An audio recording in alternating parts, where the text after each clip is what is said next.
கவிஞர் கண்ணதாசன் தான் எழுதிய பாடல்களில் செய்த அற்புதங்கள் என்ற ஒரு சுவாரஸ்யமான தகவலை பத்தி தான் இந்த பதிவில் நாம பார்க்க போறோம். வாங்க பதிவிற்குள் போகலாம்.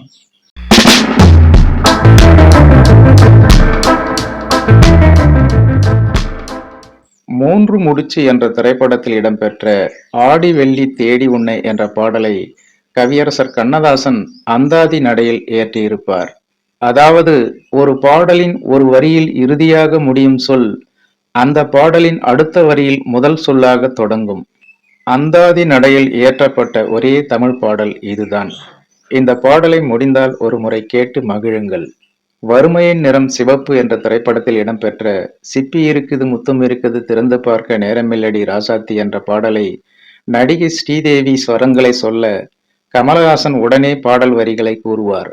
மெல்லிசை மன்னர் எம்.எஸ். விஸ்வநாதன், கவிஞர் கண்ணதாசன் ஆகிய இருவரும் இந்த பாடலை உருவாக்கிய நிகழ்வே இந்த பாடல் காட்சிகளுக்கு முன்மாதிரியாக, அதாவது இன்ஸ்பிரேஷனாக அமைந்தது என்றே சொல்ல வேண்டும்.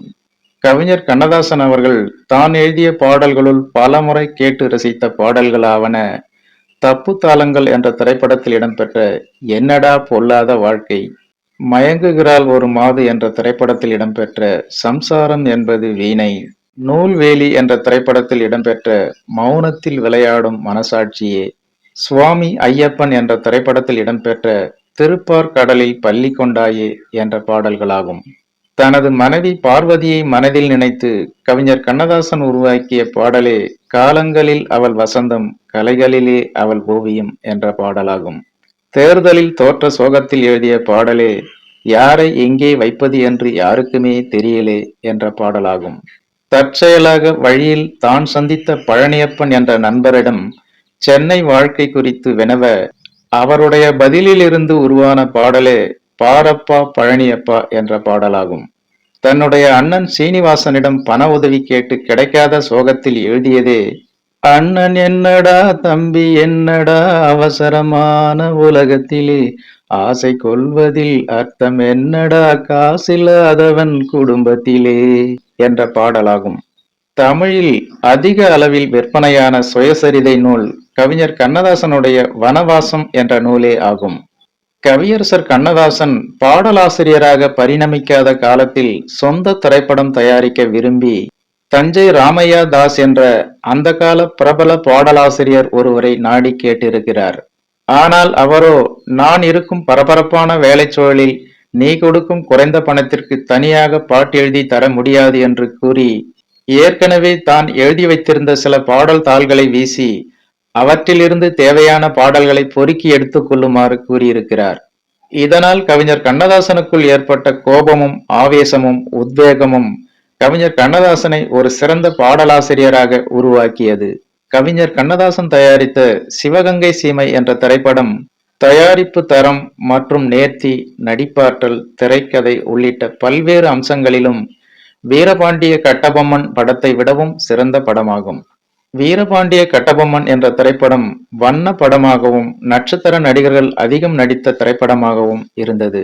ஆனால் சிவகங்கை சீமை என்ற திரைப்படம் கருப்பு வெள்ளை படமாகவும் நட்சத்திர நடிகர்கள் பலமற்ற படமாகவும் இருந்ததால் வீரபாண்டிய கட்டபொம்மன் என்ற திரைப்படத்திற்கு பிறகு இந்த திரைப்படத்தை வெளியிட பலரும் வலியுறுத்தினர். ஆனாலும் முரட்டு பிடிவாத குணத்துடன் கண்ணதாசன் இந்த திரைப்படத்தை வெளியிட்டதால் சிவகங்கை சீமை என்ற இந்த திரைப்படம் படு தோல்வி அடைந்தது. இந்த திரைப்படத்தை பார்த்தால் இந்த உண்மை விளங்கும். பட்டின பிரவேசம் என்ற திரைப்படத்தில் கவிஞர் கண்ணதாசன் எழுதிய பிரபலமான பாடலான வான் நிலா நிலா அல்ல உன் வாலிபம் நிலா என்ற பாடலில் அனைத்து வரிகளுமே இறுதியில் லா லா என்ற எழுத்திலேயே முடிவடையும் சிறப்புடையது. இந்த பாடலின் பொருளும் சிதையாமல் அதே சமயத்தில் இந்த நுட்பநயமான சிறப்பும் தவறாமல் பாடலை இயற்றியிருப்பார் கவிஞர் கண்ணதாசன். காட்டு ரோஜா என்ற திரைப்படத்தில் இடம்பெற்ற எந்த ஊர் என்றவனே என்ற பாடலில் ஊர் பெயர்களை வைத்து சொற்சிலம்பமே ஆடியிருப்பார் கவிஞர் கண்ணதாசன். அதாவது கதாநாயகன் தான் பிறந்து வளர்ந்து காதலில் விழுந்து அது தோல்வியானது உள்ளிட்ட பலவித நிலைகளை விவரிப்பது போன்ற பாட்டுச் சூழல் அது. இந்த நிலைகளை பல்வேறு ஊர் பெயர்களை கொண்டு கவிஞர் கண்ணதாசன் தத்ரூபமாக விளக்கியிருப்பதுதான் இந்த பாடலின் தனிச்சிறப்பாகும். கவிஞர் கண்ணதாசனுக்கும் நடிகர் திலகம் சிவாஜி கணேசனுக்கும் இடையே ஏற்பட்ட கருத்து வேறுபாடு காரணமாக சிவாஜி கணேசனுடைய படங்களுக்கு பாடல்களை எழுதியிருந்தார் கவிஞர் கண்ணதாசன்.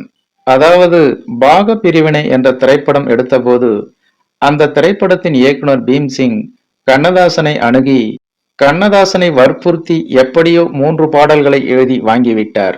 அந்த பாடல்களை கேட்டவுடன் சிவாஜி கணேசனுக்கு கண்ணதாசனுடன் ஏற்பட்டிருந்த கருத்து வேறுபாடு அனைத்தும் அகன்றது.